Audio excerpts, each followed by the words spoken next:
Kunyaku. No, it's the mascot for the World Expo in Japan. And today we had guests from Japan. I saw them. They were really nice. Yeah, they were very sweet. So I wanted them to feel very welcome. And they like walked in and kids knew. probably love Yes, that. they like knew exactly what it was. Miyaku. I know. That's great. Yes, the kids are. Yeah, they're They are very sweet. Oh, beneath the same. Because we're in the same latitude, so that's why, like, I mean, just business wise, culturally, like, and I was just here in the night.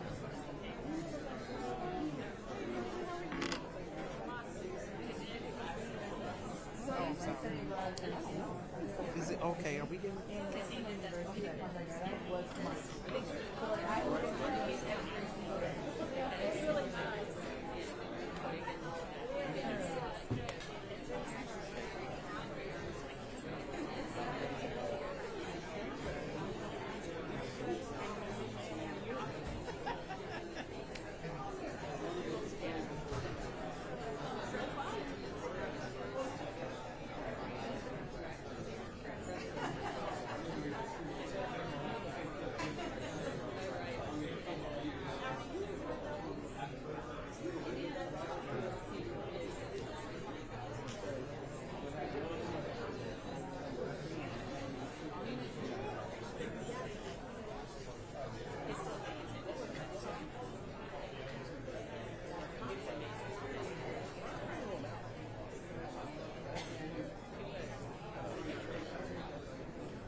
For the budget reviews, I had a format of it then, but LPR stuff in March around the end came up fun, so whatever it was, had to come in there. I'm here. I can hear it, which this is what I'm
Will the meeting please come to order? Today is Tuesday, August 19th, 2025. This is the 15th meeting of 2025 and the 44th regular meeting of the current term of the Metropolitan Council of Nashville and Davidson County. Will all members of the council, as well as the public, please rise for the invocation and remain standing for the Pledge of Allegiance. The invocation is being offered this evening by Councilmember at Large Berkeley Allen. Thank you. Let us bow our heads. Loving God, we thank you for your creation of abundance and beauty. We thank you for a city full of opportunity and potential. We ask you to give us all the wisdom to see where injustice keeps some from enjoying the fruits of this bounty. Show us where we can be bold to stand up for those who are hurting, hungry, or without housing. Be with this body tonight as we debate topics that affect people's lives and livelihoods. Help us to keep the good of all in front of us as we make tough choices, so that we can make this world a better place. In your name we pray, amen. Amen. Allegiance to the flag of the United States of America and to the republic for which it stands, one nation, under God, indivisible, with liberty and justice for all. Thank you, Councilmember Allen. Council members, pursuant to my memo of this past Friday, we will have some changes in leadership effective September 2nd, and thus for some, but not all of our committees, this is the last meeting for their current chair. So I do want to express my gratitude to Budget and Finance Chair Delisha Porterfield, Public Health and Safety Chair Eric Evans, Transportation and Infrastructure Chair Parker, and all three of whom have served for 2 years, as well as Chair Gamble for Planning and Zoning. She will still be presiding at the next meeting. Rules, Confirmations, and Public Elections Chair Prep T, and Arts, Park, and Libraries Chair Gad. So, thank you to them all. They have all served you well. Okay, I want to express the Council's condolences on the passing of the Honorable Judge Bill Higgins, who was also a 2.5-term council member representing District 24 prior to his serving 5 terms, some 4 decades, as a General Sessions Judge for Nashville and Davidson County. We are grateful for his service and wish also to mark the passing of the Honorable Judge Randall Wyatt. We extend our condolences to both gentlemen's families, friends, and colleagues. At last meeting, we marked the return to school for our Metro Nashville public school students. And as the Athens of the South, we also have many college students arriving back on campus and getting their studies started this week. So we welcome them back to Nashville. And Back to School Month is also National Immunization Awareness Month. So we remind all Nashvillians to please consult with their physicians regarding recommended vaccines to help keep Nashville healthy. And to that same end, Council will be doing its part by joining with the Metro Health Department again for our 3rd year to provide flu vaccines to everyone working in the historic courthouse and City Hall and its environs, and attending our 1st October Council meeting. So regarding that 1st October Council meeting, please note that due to the primary election for the 7th District Congressional seat, the 1st October Council meeting will be shifted to Thursday, October the 9th. Please make a note, and we will be noticing that shift as well as one for the 1st meeting in December in the coming days. Okay? All right. Without objection, we will suspend the calling of the roll and ask the clerk to please record the names of the members present throughout the meeting. Is there a motion for approval of the minutes of the meeting of August 5th? There's a motion properly seconded, and so without objection, and seeing no one seeking to be recognized for a change to the minutes of the meeting of August 5th, 2025 are approved. Mr. Clerk, are there any messages from the mayor? There are no messages from the mayor. Thank you, Mr. Clerk. All right, the first item on our agenda this evening, section E, is elections. The first and only election that we have this evening is for the Industrial Development Board. This is our consideration of nominees to fill 3 vacancies on the board with terms expiring August 31st, 2031. Candidates in this category were subject to a recommendation of vote by the Rules, Confirmations, and Public Elections Committee. And so to that end, we go to Chair Prep T for his committee report. I would ask people in the vicinity of Chair Prep T to please be mindful of our cameras so that we can see him. Thank you. Yes, sir? Mr. Carter pointed out that Could you speak in your microphone, sir? Oh, well, I gotta turn it on too. Go ahead, Just sir. taking all sorts of messes. You're recognized for a point of order. Chair Parker just pointed out that my nominee Derek Lyle is on the agenda but doesn't appear to be on the board, and I did not look quickly enough to see if he was on the initial screen. Okay. Okay, Mr. Clerk, can you speak to that? Is our vote in order? Yes, he is listed, just the character limit on the screen. Thank you so much. Okay, so, yes, Ms. Hancock, go ahead.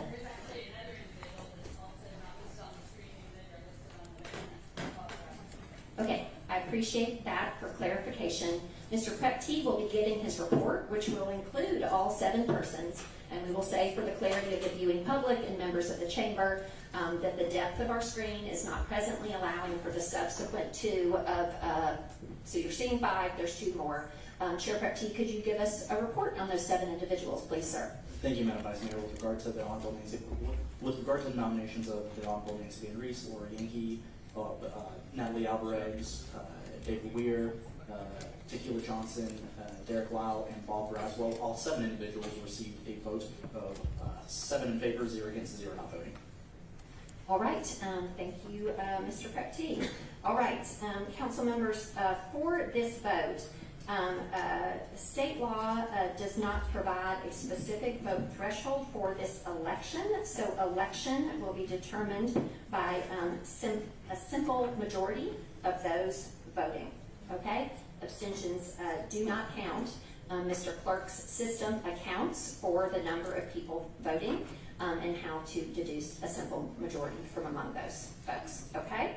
And so with that, the committee report of Mr. Prep T, an explanation of how the vote will proceed. Mr. Clerk, if you would please open the vote.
Mr. Eastlick, are you seeking to vote, sir? That's okay. With all votes in, Mr. Clerk, will you please show the results?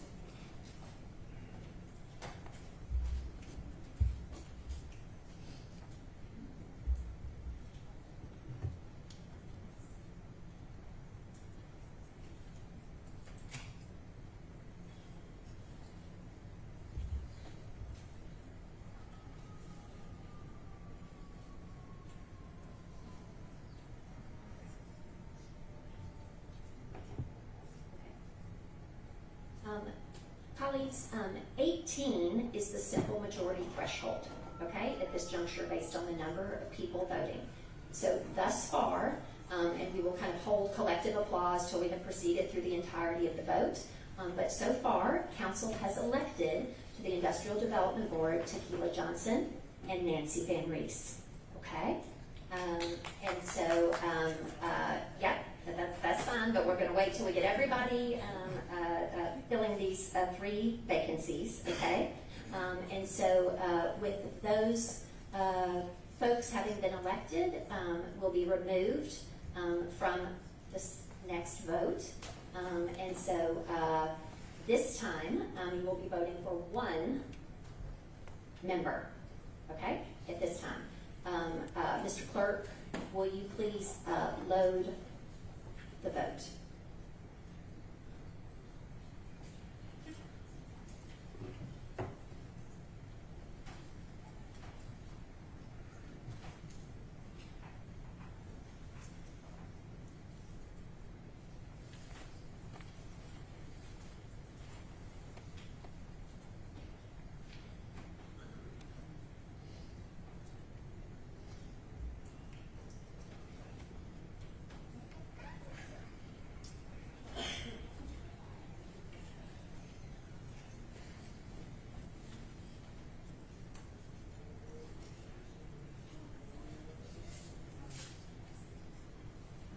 With all votes in, Mr. Clerk, please show the vote.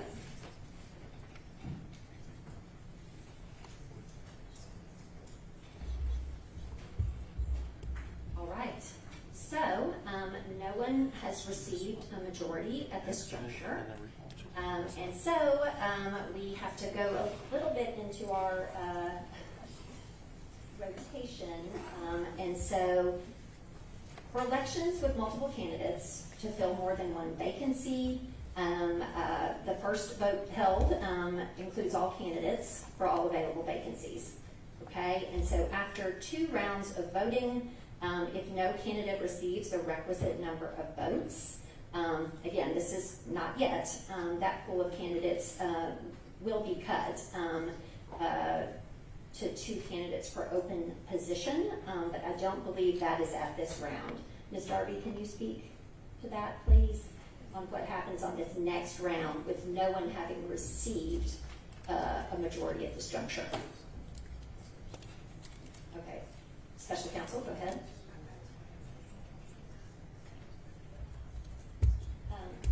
So the question, special counsel, is at which juncture?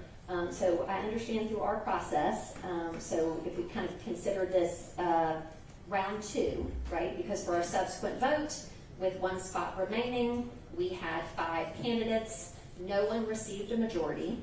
So by my notes, we are now on round 2 of our voting, which will be conducted again with all the same remaining candidates at this juncture. Yes, in round 3, we will have all the same candidates for the. Okay, so we are in round 3. Yes, we Okay. just did 1 and 2. This is potentially called the try again round, okay? Because you've kind of seen the writing literally on the wall. And thus, we will try this one more time before we eliminate candidates, okay?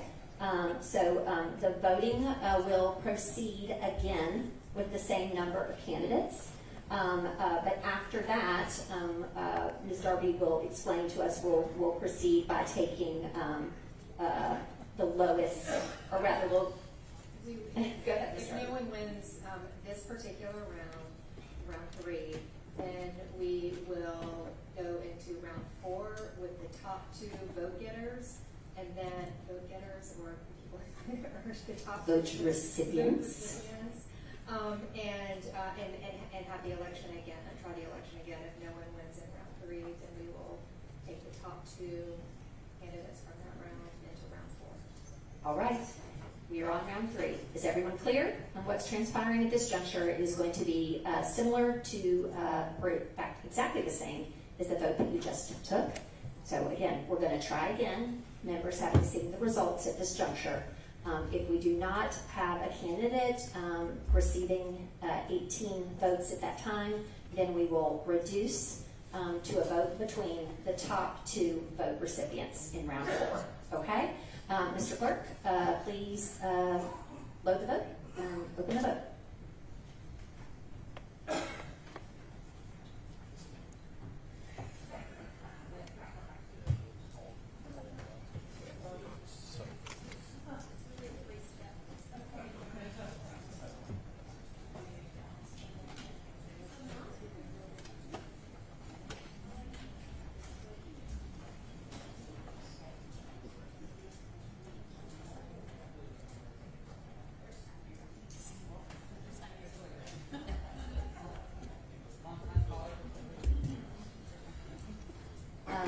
Mr. Horton? Are you all set? Mr. Clerk? All votes are in. Please show the vote.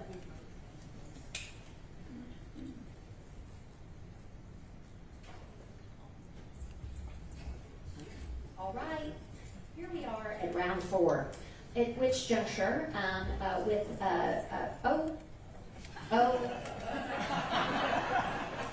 special counsel. So what we had articulated prior was the top 2 vote getters would remain for round 4. But what we have is a tie in the second spot. Does our process contemplate that, special counsel? And shall we leave the 3 top vote getters? Yeah, we should leave the Okay. top vote getters. All right. For fairness, then, to articulate what the vote will be at this time, with respect and thanks to Mr. David Ware and Natalie Alvarez, but at this time, the vote for the final 1 vacancy will be taken between, or from among Mr. Bob Braswell, Derek Lyle, and Laura Yankee. Okay? Mr. Clerk, if you could please load the vote for those 3 persons for the 1 remaining vacancy.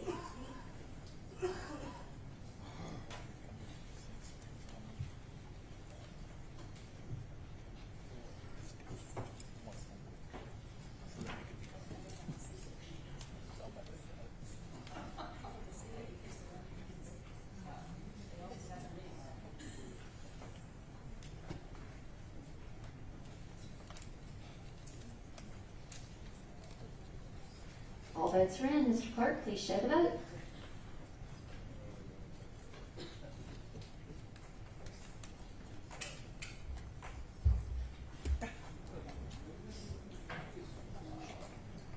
All right. At this juncture, again, proceeding from the top with the top 2 vote getters, we have concluded round 4. We will now proceed to round 5 with respect and thanks to Mr. Derek Lyle. At this next round, we will be voting from among, or council will be voting from among Laura Yankee and Bob Braswell. Okay? So we are on round 5. For the 1 remaining vacancy, council will be voting for 1 spot between Laura Yankee and Bob Braswell.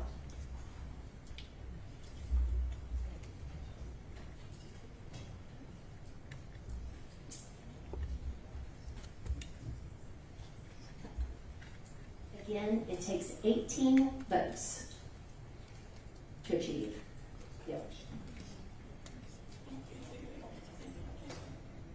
Assuming no one abstains, special counsel added. Thank you.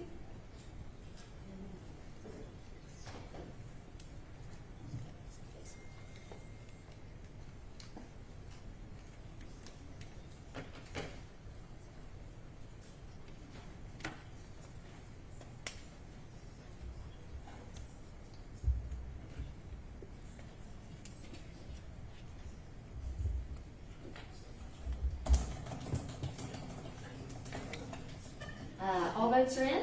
Mr. Clerk, please show the vote.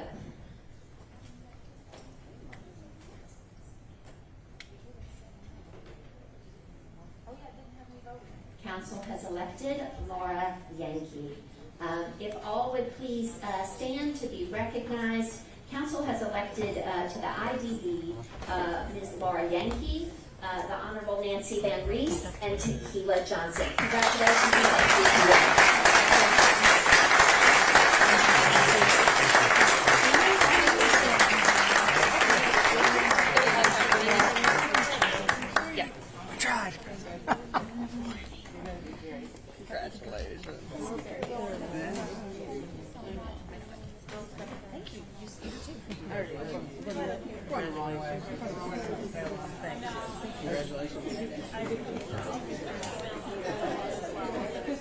All right, council members, I know we are all very glad to be congratulating these folks, but let's please keep proceeding through our agenda.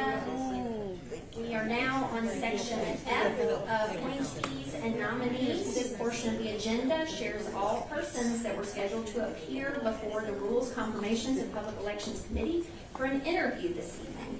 Referrals back to the committee will be by rule as part of the council's two-meeting process for all elections and confirmations. No votes will be taken by the body in this section of the agenda other than for deferrals. Chair Prep T, committee report please. First for any withdrawals or deferrals, please, sir. On this session, there were no withdrawals or deferrals. Okey-dokes. Next, Chair Prep T then, a very brief summary report, just the name of the board and commission or committee and the persons who were interviewed today and will be referred back for confirmation consideration on September 16th, please, just for the record. All right, thank you, Madam Vice Mayor. With regards to the Fire and Building Code Appeals Board reappointment of Raymond Andy Berry, as well as the reappointment of Devinder Sandhu, the Historic Commission reappointment of Dr. C. William Bill McGee, as well as the Historic Commission appointment of Matthew C. Smith. All those individuals received a vote of 7 in favor, 0 against, and 0 not voting. All right, so they will be advancing in the process and we'll have a vote on September 16th. Okay, next, section G, confirmations. Chair Prep T, you are recognized again for your committee report on the appointees in the second step of your committee's two-meeting process. Go ahead, sir. Thank you, Madam Vice Mayor. With regard to the Historic Commission, with regards to the Historic Zoning Commission appointment of James Hugler, that appointment was withdrawn. Okay, noted. Withdrawal of G4, James Hugler for the Historic Zoning Commission. Go ahead, sir.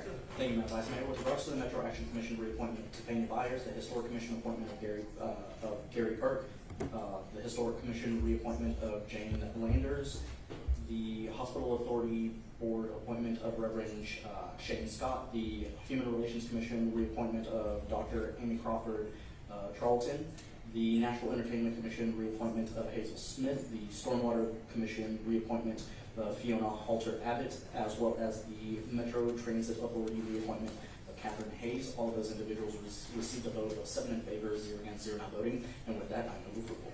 All right, you have heard the report of Chair Prep T and his motion to confirm all the appointments in a collective vote. Is there a second? Okay, properly seconded. Is anyone seeking to remove an item from the collective vote for purposes of a no vote or an abstention? Okay, hearing none. All in favor, please say aye. Aye. Okay, council has confirmed all appointees. 2 are confirmed appointees. If you chose to return to the council chamber this evening, which is not required, do please stand to be recognized as I read the names of everyone confirmed this evening. So council has confirmed the reappointment of Topania Byers to the Metro Action Commission. Council has confirmed the appointment of Gary Burke, Jane Landers to the Historical Commission. Hello, sir. And council has confirmed the appointment of the Reverend Shane Scott to the Hospital Authority Board. Council has confirmed the reappointment of Dr. Amy Crawford Charlton to the Human Relations Commission. To the Nashville Entertainment Commission, council has confirmed the reappointment of Hazel Smith. And to the Stormwater Management Commission, council has confirmed the reappointment of Fiona Halter Abbott. And lastly, council has confirmed the reappointment of Catherine Hayes to the Metropolitan Transit Authority. Whether in the chamber or watching live from home or on a replay, we wish you congratulations and we appreciate your willingness to serve our city. Thank you. Thank you, sir.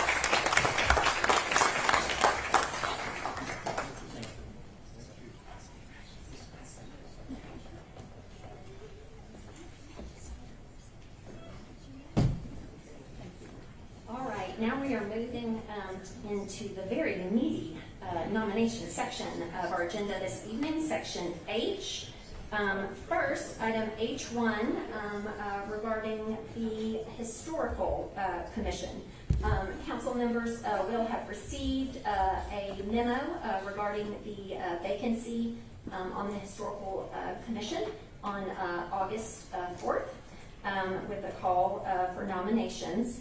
And so at this time, we will take nominations to fill one vacancy on the commission with a term expiring August 10th of 2029. That election to be conducted at the meeting of September 16th. Okay? Members, if you'll enter the queue for those nominations, please. First, I see Councilman Jeff Craig. You're recognized. Thank you, Vice Mayor. I'd like to nominate Phil Claiborne. Okay, Councilmember Gregg has nominated Phil Claiborne. I believe the Honorable Phil Claiborne. Former councilman. Okay, Mr. Eastlick, you're recognized. I would like to nominate Chris Brummett. Okay, Mr. Eastlick has nominated Chris Brummett. Okay. And Ms. Benedict, you're recognized for a nomination. Thank you, Vice Mayor. I'd like to nominate Betsy Phillips.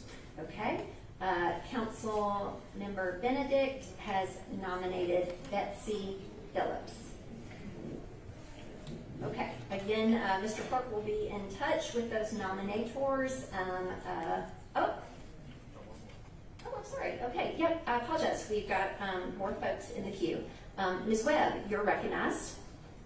I would like to nominate Jason Corlew.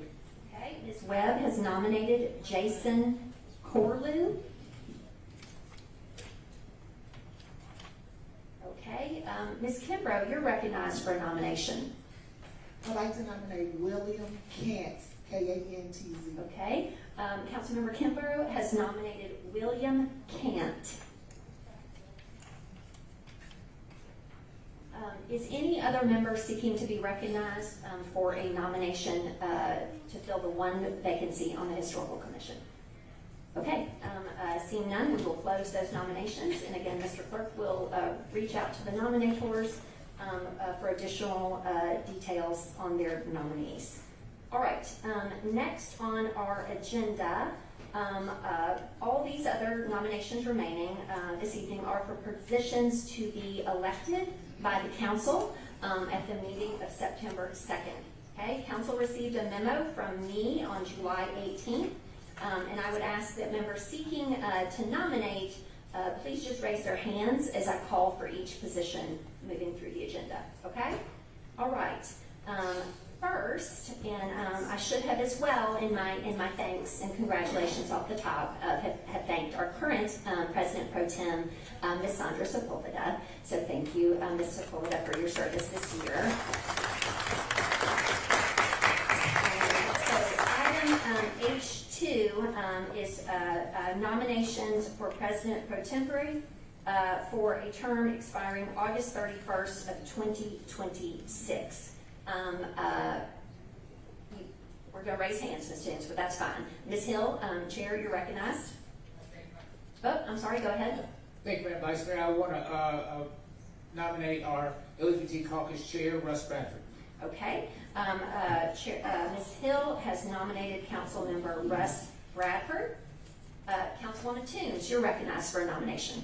Thank you, Madam Vice Mayor. I nominate Councilmember Delisha Porterfield. Okay, Councilmember Toombs has nominated Councilmember at Large Delisha Porterfield. Okay, I'm looking for any more hands in that regard. No? Okay, that will close the nominations for President Pro Tem. Next, item H3, Planning and Zoning Committee Chair, as well as Planning Commission Representative, serving both roles. We are now opening those nominations for that 2-year term. Mr. Cortez, you're recognized, sir. Oh, I got a question. Go ahead. Thank you, Vice Mayor. I'd like to nominate John Rutherford. Okay. Councilmember Cortez has nominated Councilman John Rutherford. And Ms. Toombs, you are recognized again for nomination. Thank you, Madam Vice Mayor. I nominate Councilmember Rollin Horton. Okay. Councilmember Toombs has nominated Councilmember Rollin Horton. Are any other members seeking to be recognized for a nomination for Planning and Zoning Committee Chair? Okay, seeing none, those nominations are now closed. Okay, Next, item H4, Traffic and Parking Commission Representative. This is a nomination for the council representative to serve on the Traffic and Parking Commission for a 2-year term. Raise of hands here, okay. Mr. Prepty, you're recognized, sir. Thank you, Madam Vice Mayor. I nominate the Honorable Council Member for District 5, Sean Parker. Okay. Councilmember Prepty has nominated Councilman Sean Parker. Okay. Ms. Webb, you're recognized for a nomination. I'm going to nominate my neighbor, Jeff Easley. Okay. Councilwoman Webb has nominated Councilmember Jeff Eastlick. All right. Are any other members seeking to make a nomination for Traffic and Parking Commission representative? Seeing none, those nominations, or that nomination rather, is closed. Okay. Next, item H5, the Metro Audit Committee. 2 council members are elected to serve on the Metro Audit Committee, along with me, the Vice Mayor, and members of our community. And so with that, we will open the nominations for the Metro Audit Committee. Mr. Huffman, you're recognized, sir.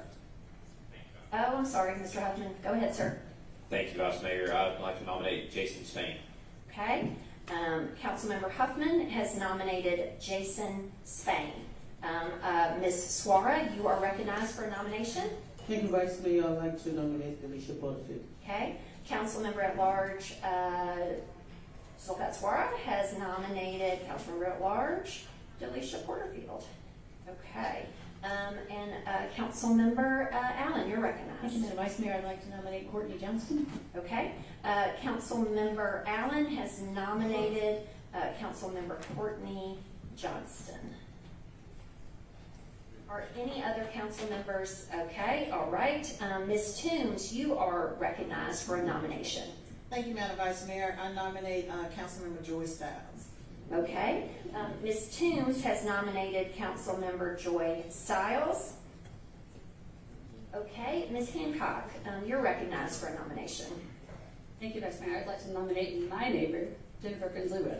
Okay. Councilmember Hancock has nominated Councilmember Jennifer Webb. Are any other council members seeking to make a nomination for the 2 positions on the audit committee? Okay. Seeing none, the nominees are Jason Spain, Delisha Porterfield, Courtney Johnston, Joy Stiles, and Jennifer Webb. Okay, and we will close the nominations for Audit Committee. Next, item H6, Short-Term Rentals Appeal Board. We will open the nominations for 1 council member to serve as a non-voting member of the Short-Term Rental Appeals Board for a 2-year term. Okay, anyone? Mr. Parker, you're recognized. Thank you, Vice Mayor. I'd like to nominate Councilmember Tom Cash. Okay. Councilmember Parker has nominated Tom Cash. Councilmember Tom Cash. Okay. Are any other colleagues seeking to make a nomination to the Short-Term Rental Appeals Board? Okay. Seeing none, those nominations are also closed. All right. That concludes our nominations. Again, these elections will be conducted at the meeting on September 2nd. Okay?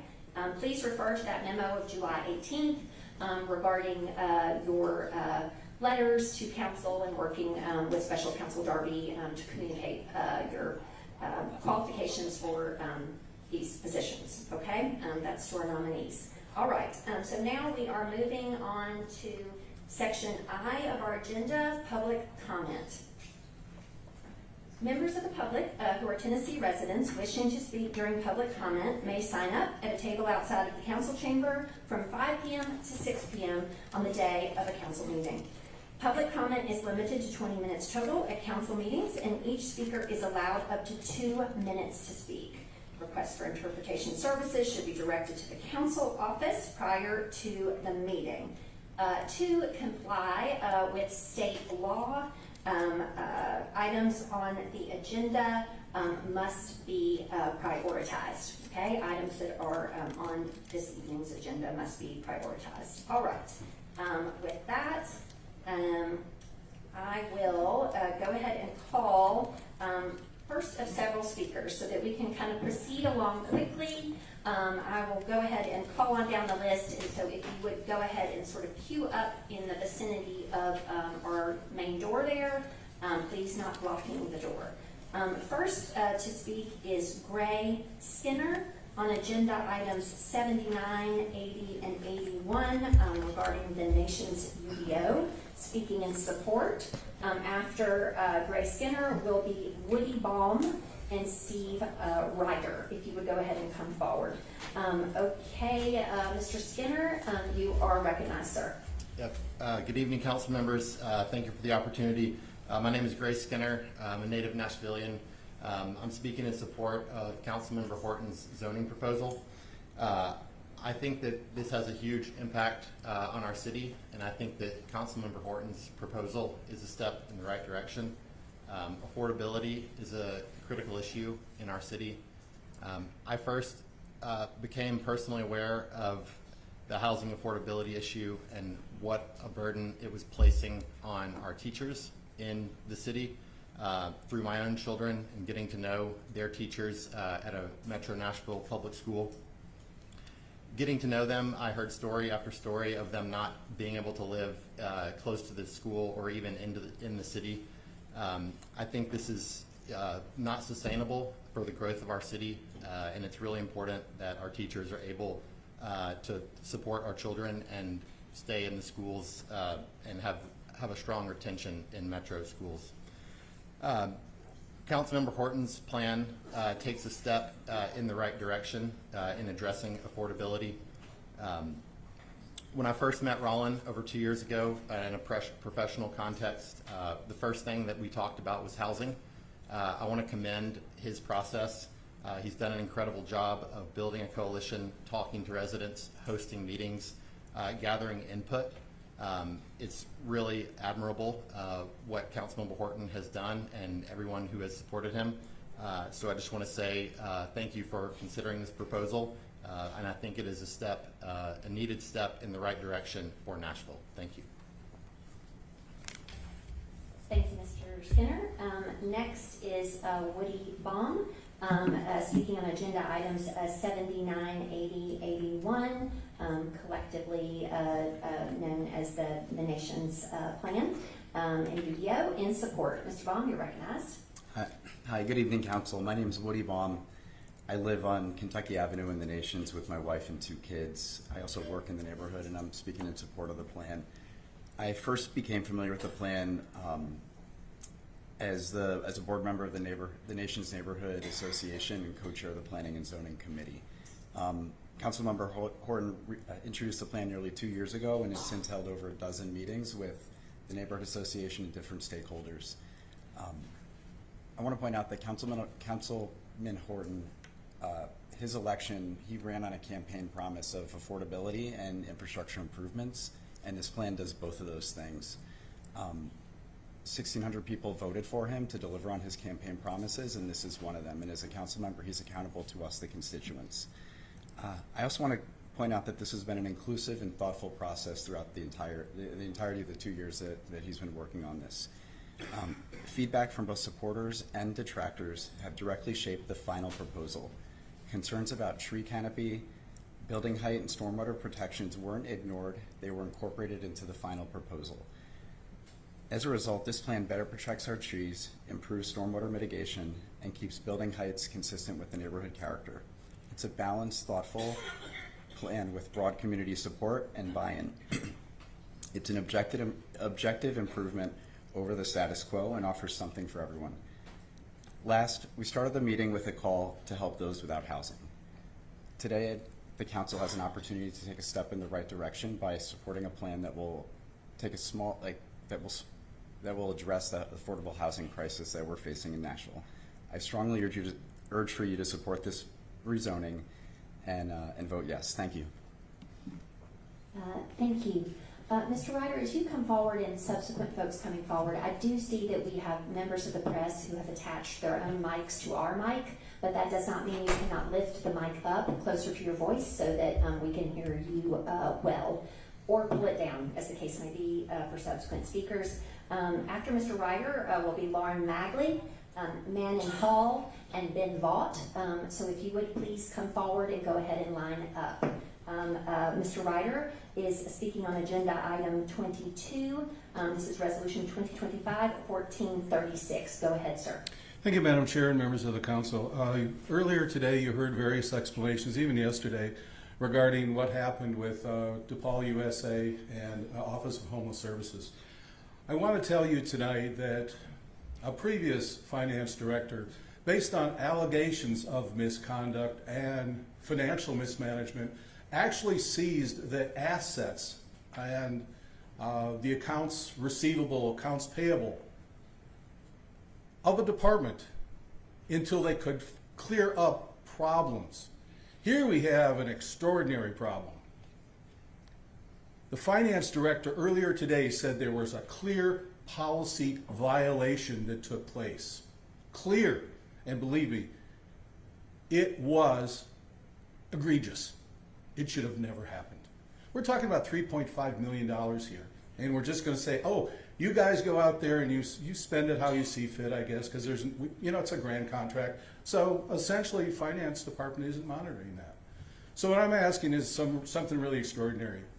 Since the previous finance director took over the accounts of another department, that's what has to happen here. There's a clear policy violation here. And until we get this squared away, the Office of Homeless Services should not be overseeing $3.5 million of this contract. The person who's the finance person for them, I don't even think has a finance degree. I mean, he's going to go out there and I guess take some classes. Great.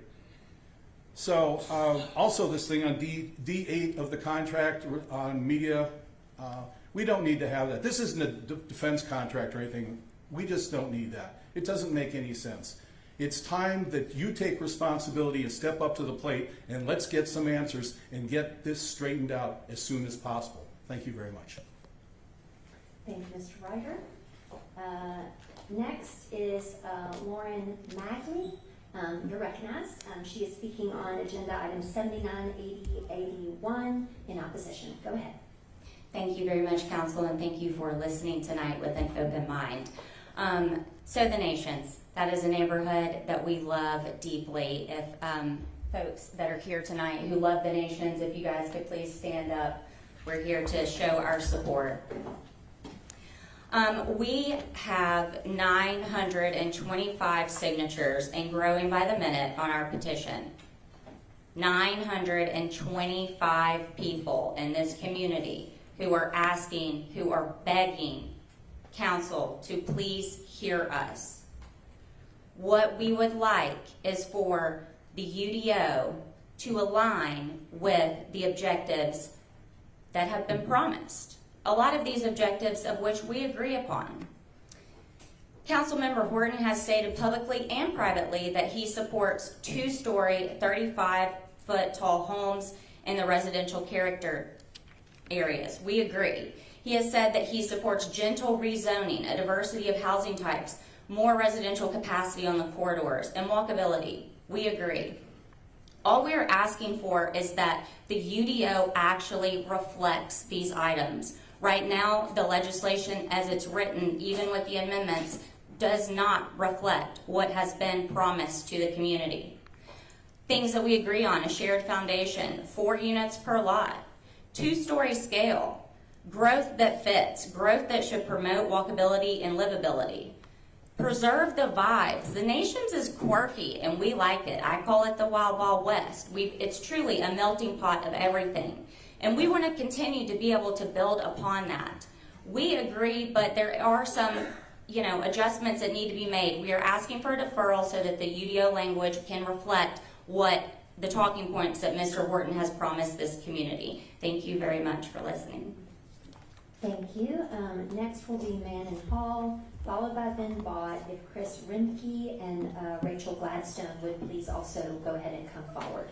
Go ahead, you're recognized. Before I start my 2 minutes, can I make a procedural question? The last person, when they signed up, cut me and then didn't show ID. They had a picture of their passport and then a screenshot of their voter registration. They also have an ID in their wallet. It doesn't appear to be from here. Anyways. Okay. Yeah, This you is- were. She was. She said she was morning. I'm sorry. This is your time. Yes, ma'am. Please Yes, ma'am. just go ahead Yes, and ma'am. proceed. Okay. Please remove parking minimums on every single parcel in Nashville. But Apologize, you're speaking regarding agenda item 82. I should have clarified. thank you. Okay. Last week, benches were removed on KVB in Nashville. NDOT said it was because they wanted to beautify, that they wanted to put public art. But then they admitted that there was no public art planned yet. That's CYA. They were not removed for beautification. And Coopin CM Coopin kindly, thank you, was able to clarify and say, no, it in part was because of the homeless population. And then he said that it was a cut through. KVB 20 years ago was going to be a highway. Nashville fought for that road to be a boulevard. It deserves to be a boulevard and supported like a boulevard like the East Bank does. This is the same stuff that Nashville does across Nashville is hiding the homeless out of sight, out of mind. We need to address that by building housing. And filtering exists. We need to approve the nation's rezoning. I won't be able to afford to live there, but I know plenty of people who are forced out of Nashville that more types of housing will be able to allow them to stay here. Thank you. All right. Okay, so that was not actually on agenda item 82, but that's okay because it's open public comment and people can speak about whatever. And so next is Ben Vaught, speaking on agenda item 79, ordinance BL 2025-830, and support. Go ahead, you're recognized. Hi, thank you. My name is Ben Vaught. I'm a Nashville resident. Would you please pull that mic up closer to your mouth? Thank you, sir. My name is Ben Vaught. I'm a Nashville resident speaking in support of the nation's neighborhood plan. I currently work in the hospitality industry downtown, but I'm also a former licensed civil engineer with experience in water and wastewater and transportation. The opposition tonight is going to talk to you a lot about infrastructure. They're going to tell you the infrastructure can't support this plan. I think that's a bad faith argument. They're basically just throwing spaghetti against the wall to see what will stick. I also think it's a false choice. It's a false choice between this plan and nothing, and that's not the choice. The choice is between this plan and more sprawl. And we all know sprawl is more resource intensive, more expensive. It doesn't even pay for itself. Every ring county is raising their property taxes because all they develop is sprawl. And it puts more strain on our water and wastewater systems and our roads. More sprawl means more traffic. And half the residents of the city can't even afford the homes they live in, technically, if you use 30% as an affordability threshold. The opposition doesn't understand that because they're mostly older and wealthier than the city as a whole. More supply lowers costs. More density lowers costs. We know this. The available data we have all tells us the same thing. More supply lowers costs. Which brings me to my final point. Budgets reflect values, and our zoning map is a form of a budget. Our zoning map says that our values are more expensive homes for the wealthy, while the rest of us are left to fight over the scraps that line state highways. This body has to change that. Our zoning code is incompatible with our stated values and our stated goals on housing, climate, transportation, transit, inclusion. It is long past time to enact the plans we say we want. The wealthy homeowners can wait, but the rest of us cannot. Thank you for your time. Thank you. Next is Chris Remke speaking on agenda items 79, 80, and 81 regarding the nations, speaking in opposition. Go ahead. You're recognized. Thank you, Vice Mayor. I'm Chris Remke. I live in District 15. I have said multiple times that there's more here in agreement than not. And tonight, we've been talking through all kinds of conversations, sprawl around this for sure, but there is a focused consensus on what these people agree to, what these neighbors do, what the Nation's Neighborhood Association agrees to. It boils down to these points. 4 units per lot. I've heard Rollin tell the news that 3 or 4 times this week. 2-story scale, 35 feet tall. All right, that's the second item. However, within the UDO, we still have 20%, 5% of the houses on Illinois that can be 45 feet tall on the corners. This is a simple coordination thing within the UDO. We just need the language cleaned up. Everybody else agrees on the rest. The final thing is that the corridor coming in has the capacity, or in the UDO, you'd have the ability to build those buildings 75 feet tall.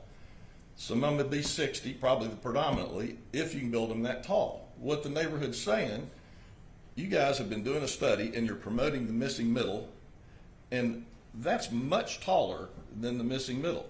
What they're simply saying is they'd enjoy the missing middle. They'd like a missing middle solution on the corridor.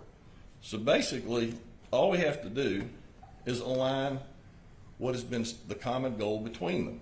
4 units a lot, 2-story scale, 35 feet tall, and let's make an adjustment to have missing middle as it was originally intended on the corridor. Please defer so they can do those 3 things. 4 units a lot, 2-story scale, 35 feet tall. Thank you. Thank you. Before the next speaker, I just want to indicate or understand that from MNN that our broadcast on our live stream and online on Channel 3 is the picture, the video is going in and out, but the sound, the words being spoken into the record here is working. Okay, and so with that, knowing that, we are going to continue and proceed. Okay, and so Ms. Gladstone, you're recognized. Ms. Gladstone is speaking on agenda items 79, 80, and 81 regarding the nations in opposition. Go ahead, please. Thank you, Vice Mayor and Council. Councilman Horton and those opposing this legislation are not as far apart as you would think. Councilman Horton has stated publicly and privately that he supports 2-story, 35 tall homes in the residential character. We agree. He has said he supports gentle rezoning, a diversity of housing types, more residential capacity on corridors, and walkability. We agree. All we ask is that the UDO document reflect this shared commitment so the outcome matches the narrative that Councilmember Horton, the nation's Neighborhood Association, and the Voice of the Nation have already agreed upon. Allowing up to 4 homes on a standard 50 by 150 foot lot adds housing options while preserving neighborhood character. Councilmember Horton has expressed the same expectation. A 2-story height limitation, 35 feet max, keeps new homes in scale with existing houses. Councilmember Horton has expressed the same expectation. Deliver what is promised. 4 units per lot and a 35 height limit in residential areas. Growth should promote walkability and livability. Corridors must remain compatible with nearby residential streets. Councilman Horton has suggested this. We have the same expectation. We want to preserve the vibe of the neighborhood, very important to us, with a high density, but not 60 and 75 foot tall buildings. So we have one request: simply align the UDO with the stated goals of all the neighborhood groups and defer this bill so we can come together to realize Councilman Horton's vision.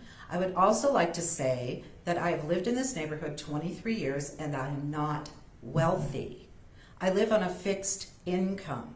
I have never been wealthy. When I got my house, I worked 4 jobs and had roommates to pay for it. Thank you. Thank you. Next is Patsy Harvey and Michael Lacey. If you would go ahead and come forward, please.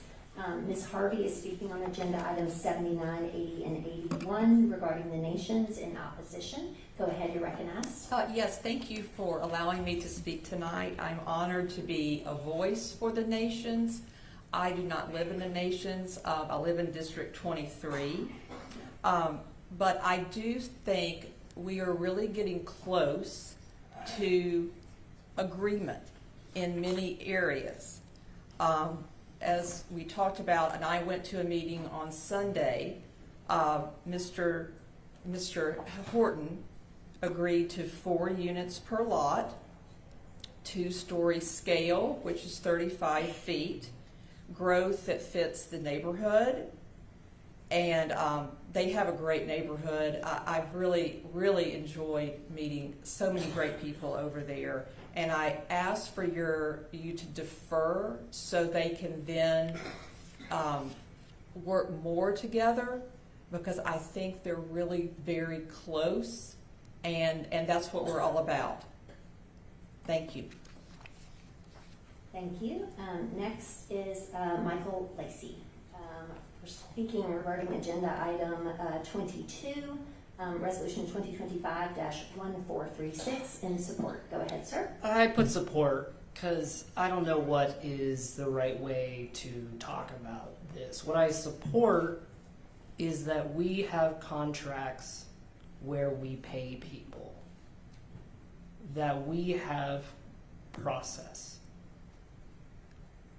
We're struggling as a country to hold on to any sense of, democratic norms. And that's incumbent on us as one of the places where some of the most anti-democratic norms, Tennessee, are being exported around this country.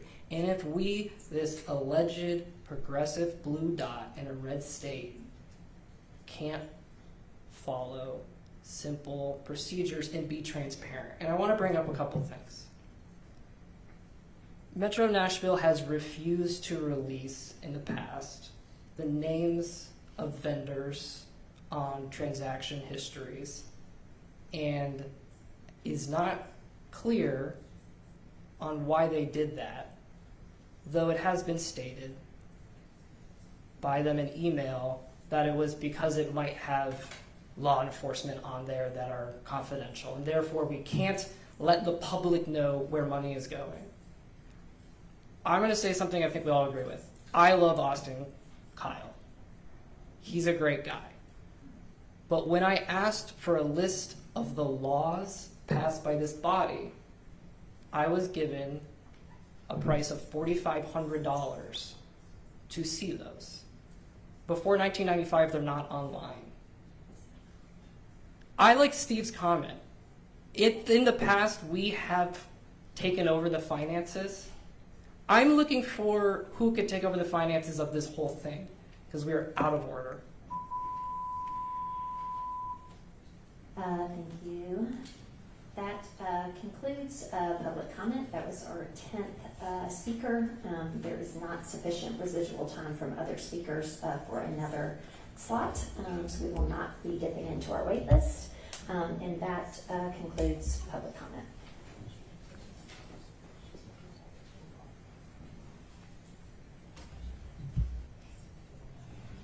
All right. Next, we will move to section J, the consolidated consent agenda.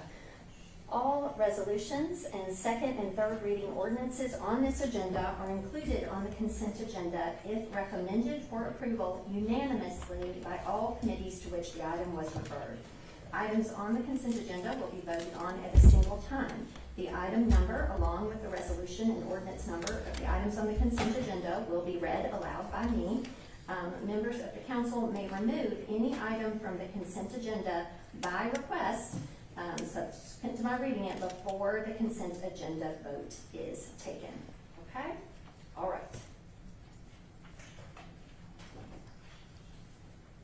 The first item proposed for the consolidated consent agenda is agenda item 2, resolution 2025-1416. Agenda item 3, resolution 2025-1417. Agenda item 4, resolution 2025-1418. Agenda item 5, resolution 2025-1419. Agenda item 6, resolution 2025-1420. Agenda item 7, resolution 2025-1421. Agenda item 8, resolution 2025-1422. Agenda item 9, resolution 2025-1423. Agenda item 10, resolution 2025-1424. Agenda item 11, resolution 2025-1425. Agenda item 12, resolution 2025-1426. Agenda item 13, resolution 2025-1427. Agenda item 14, resolution 2025-1428. Agenda item 15, resolution 2025-1429. Agenda item 16, resolution 2025-1430. Agenda item 17, 1. Agenda item 18, resolution 2025-1432. Agenda item 20, resolution 2025-1434. Agenda item 21, resolution 2025-1435. Agenda item 22, resolution 2025-1436. Agenda item 23, resolution 2025-1437. Agenda item 24, resolution 2025-1438. Agenda item 25, resolution 2025-1439. Agenda item 27, resolution 2025-1441. Agenda item 28, resolution 2025-1442. Agenda item 29, resolution 2025-1443. Agenda item 30, resolution 2025-1444. Agenda item 31, resolution 2025-1445. Agenda item 32, resolution 2025-1446. Agenda item 33, resolution 2025-1447. Agenda item 34, resolution 2025-1448. Agenda item 35, resolution 2025-1449. Agenda item 36, resolution 2025-1450. Agenda item 37, resolution 2025-1451. Agenda item 38, resolution 2025-1452. Agenda item 39, resolution 2025-1453. Agenda item 40, resolution 2025-1454. Agenda item 41, resolution 2025-1455.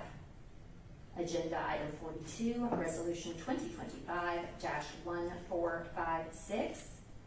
Agenda item 43, resolution 2025-1457. Agenda item 44, resolution 2025-1458. Agenda item 46, resolution 2025-1460. All right, that is all the resolutions that were proposed for the consent agenda. Now we'll move next to section M, well rather we're still in our consent agenda section, but to bills on second reading that are proposed for the consolidated consent agenda. And first among those second reading bills are agenda item 56, ordinance BL 2025-953. Agenda item 60, ordinance BL 2025-957. Agenda item 61, ordinance BL 2025-959. Agenda item 62, ordinance BL 2025-960. Agenda item 63, ordinance BL 2025-961. Agenda item 64, ordinance BL 2025-962. Agenda item 65, ordinance BL 2025-963. Agenda item 66, ordinance BL 2025-964. Agenda item 67, ordinance BL 2025-965. Agenda item 68, ordinance BL 2025-966. Agenda item 69, ordinance BL 2025-967. Agenda item 70, ordinance BL 2025-968. Agenda item 71, ordinance BL 2025-969. Agenda item 72, ordinance BL 2025-970. Agenda item 73, ordinance BL 2025-971. Agenda item 74, ordinance BL 2025-972. Agenda item 75, ordinance BL 2025-973. Agenda item 76, ordinance BL 2025-974. Agenda item 77, ordinance BL 2025-975. Right, that concludes second reading items proposed for the consolidated consent agenda, and now we will move into bills on third reading proposed for the consolidated consent agenda. First among those is agenda item 78, ordinance BL 2025-820. Agenda item 83, ordinance BL 2025-860. Agenda item 84, ordinance BL 2025-861. Agenda item 87, ordinance BL 2025-925. Agenda item 88, ordinance BL 2025-926. Agenda item 89, ordinance BL 2025-927. Agenda item 90, ordinance BL 2025-928. Agenda item 91, ordinance BL 2025-929. Agenda item 92, ordinance BL 2025-930. Agenda item 93, ordinance BL 2025-933. Agenda item 94, ordinance BL 2025-934. Agenda item 95, 2025-935. Agenda item 96, ordinance BL 2025-937. Agenda item 98, ordinance BL 2025-938. Agenda item 99, ordinance BL 2025-939. Agenda